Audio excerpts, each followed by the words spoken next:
Hey, welcome to the Dropship Podcast. And today we're going to talk about how I helped a company go from zero to $250,000 in revenue in their first 3 months.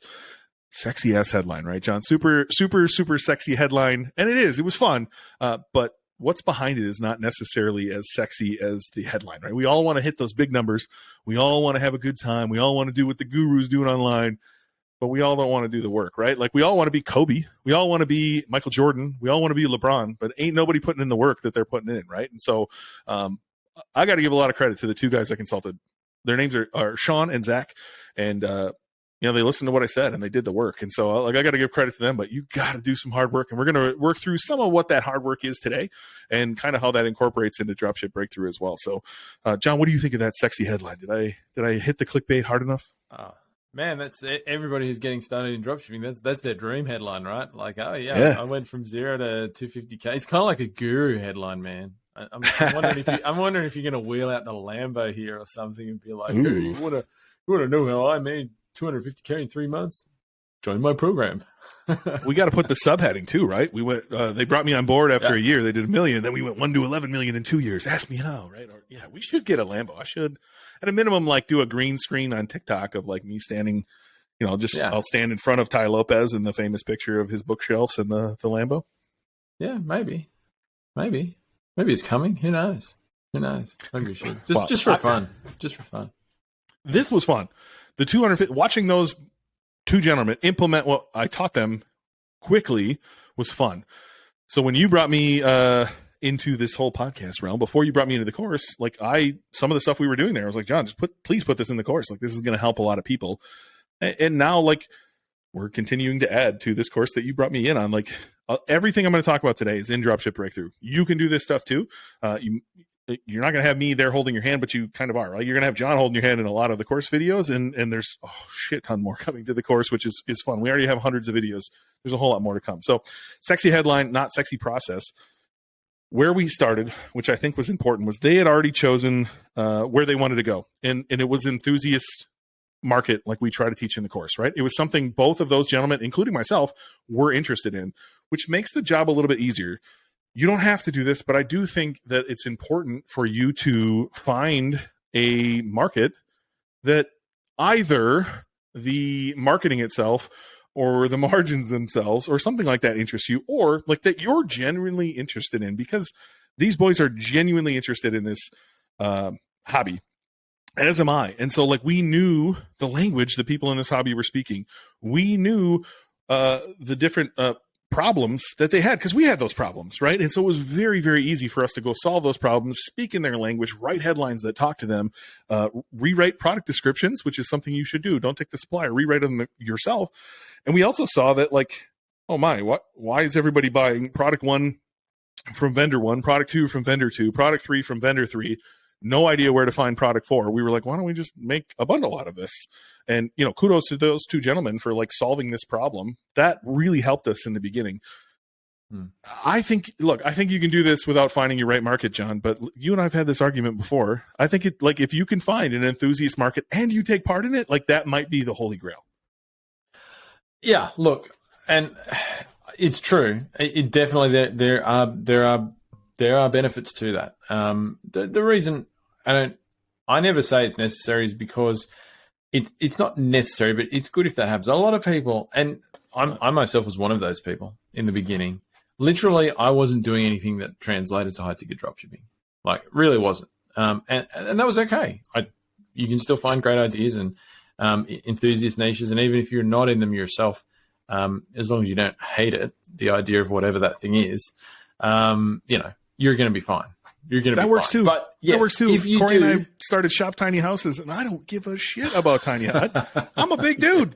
This office feels tiny to me right now, right? So like, you don't have to be into it. I'm a prime example, man. I've done both. You don't have to be into it. You just got to love doing the work. Yeah. Cool. All right. So what's the work? What went on here?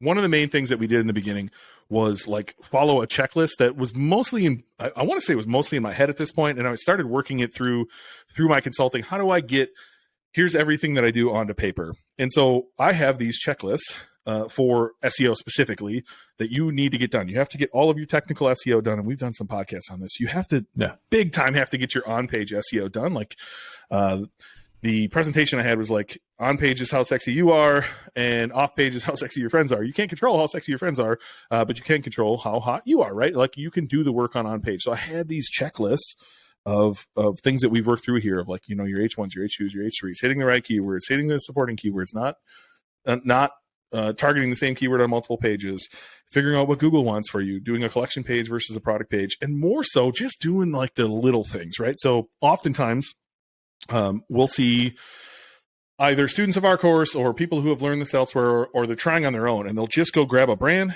They'll copy literally everything from that brand, put it on their website, and then wonder why it's not working, right? And you can imagine from the customer's shoes, if they're going to multiple websites and seeing the same photos, the same description, the same videos, like how are you setting yourself apart? How are you adding any value to the customer? So right away, we figured out how can we add value to the customer.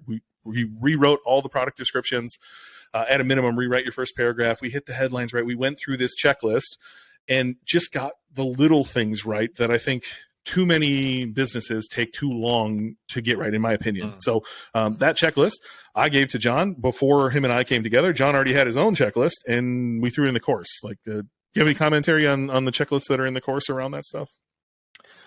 Yeah, look, I mean, it's there. It's in the course in our SEO section. Yeah, like, I mean, absolutely. Some of that's baked into it as well, into how you set the products up in the first place in the course. But yeah, it's like there's so much stuff there that it's actually really simple to do, right? And yeah, I think you're right. I think the key thing you said there as well was a lot of that stuff people don't do soon enough, right? The earlier you do it, the better, I think. A lot of people, when they start these businesses, because we do start with ads, we start that ad traffic first off, and we're going to talk about that in a moment, obviously, as well. But they get into that, and then they kind of forget about everything else. Do you know what I mean? And really focus in on managing ads and being an ad person and all of that sort of thing. And then way down the track, they come back, they circle back to the SEO stuff, and then they'll say, oh, I haven't done any on-page stuff or the technical SEO stuff. We've got to do all that. Whereas if you get in early and do that, then you're really setting yourself up to take off, right? So, yeah, absolutely. I think that's the key thing there is get in and look at some of that. Because the on-page stuff, the technical stuff, it's not hard.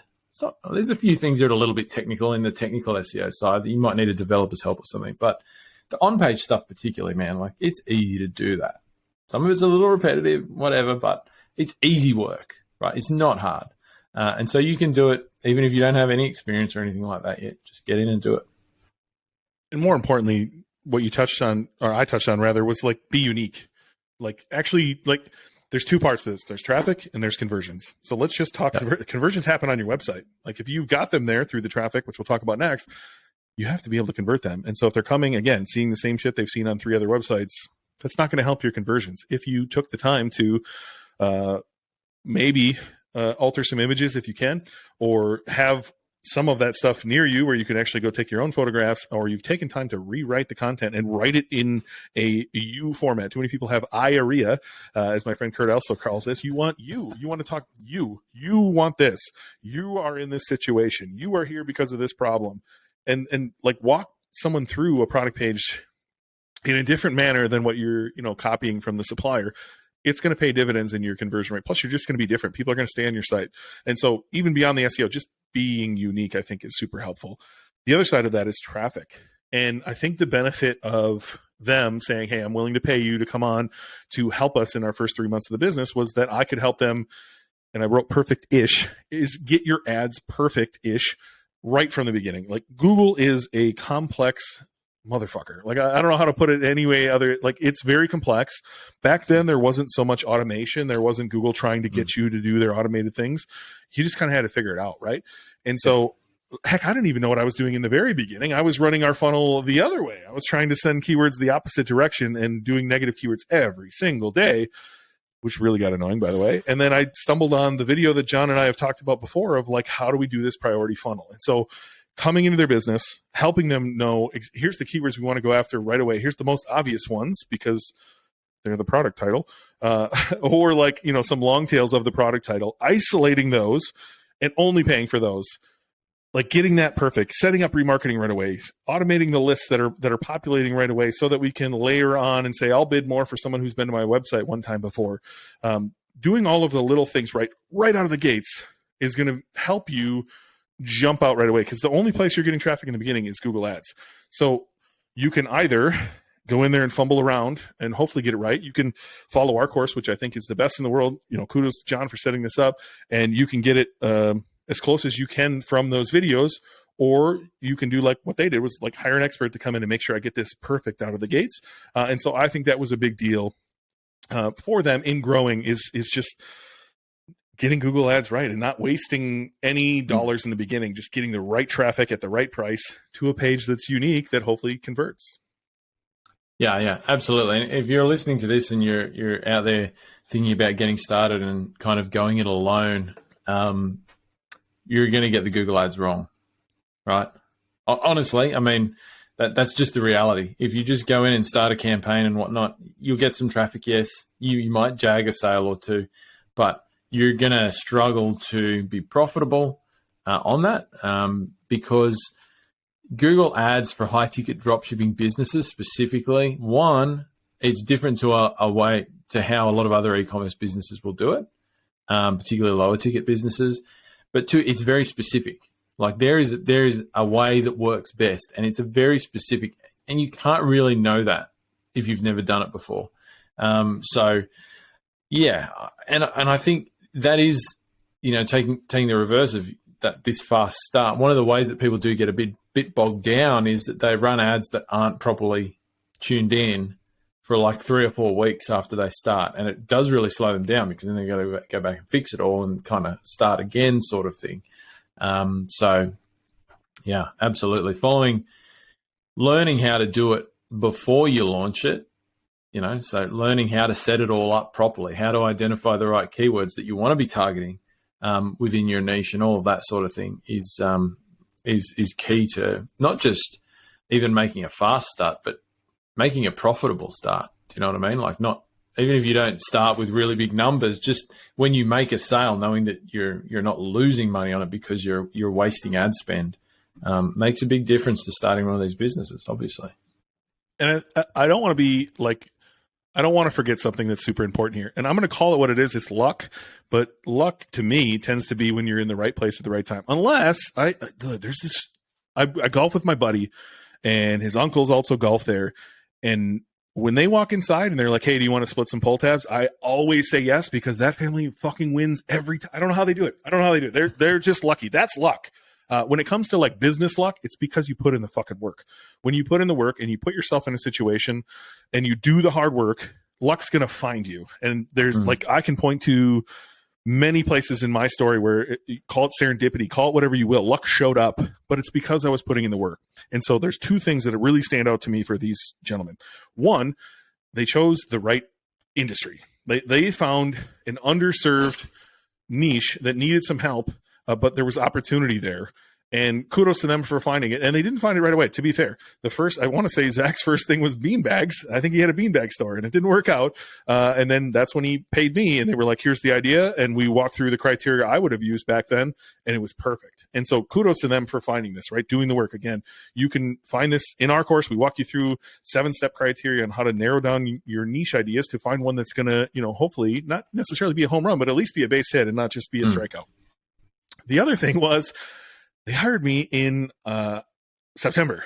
And so we got to build this in September, be live and running at the end of September, and October, November, December is the greatest time to sell anything ever in the United States. People buy so much fucking shit in Q4. It's unbelievable.